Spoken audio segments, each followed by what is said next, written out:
I grew up in a small, sleepy town where everyone knew each other, and nothing much ever happened.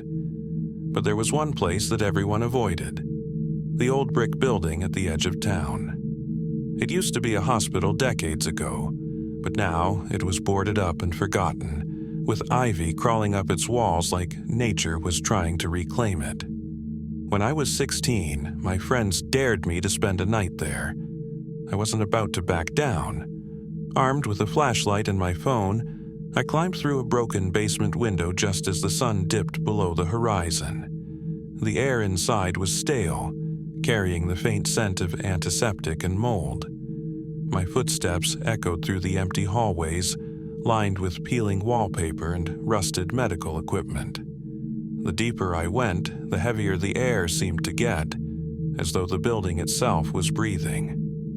Around midnight, I heard it, a faint beeping sound, rhythmic and mechanical, like an old heart monitor.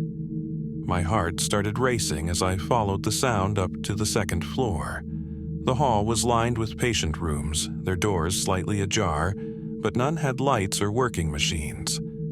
The beeping grew louder as I approached room 214. The door was closed, but a faint light flickered underneath it. I hesitated, then pushed it open. Inside, the room looked untouched by time. A single hospital bed sat in the middle, its white sheets perfectly clean. A monitor next to it displayed a green line, pulsing steadily with that same beeping sound. I stepped closer, and that's when I noticed the bed wasn't empty. A figure lay under the sheet, completely still.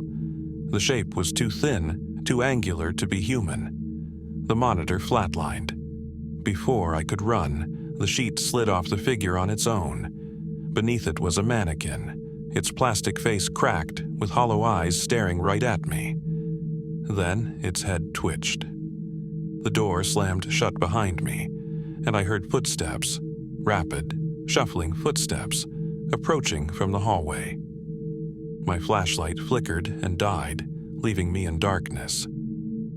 Panicked, I backed into a corner. The footsteps stopped just outside the door. There was a long, heavy silence, and then a voice whispered, "You shouldn't be here." The next thing I remember, I was waking up on the grass outside the building, the sun rising in the distance. My friends swore they hadn't seen me leave the house, and no one could explain how I ended up back home.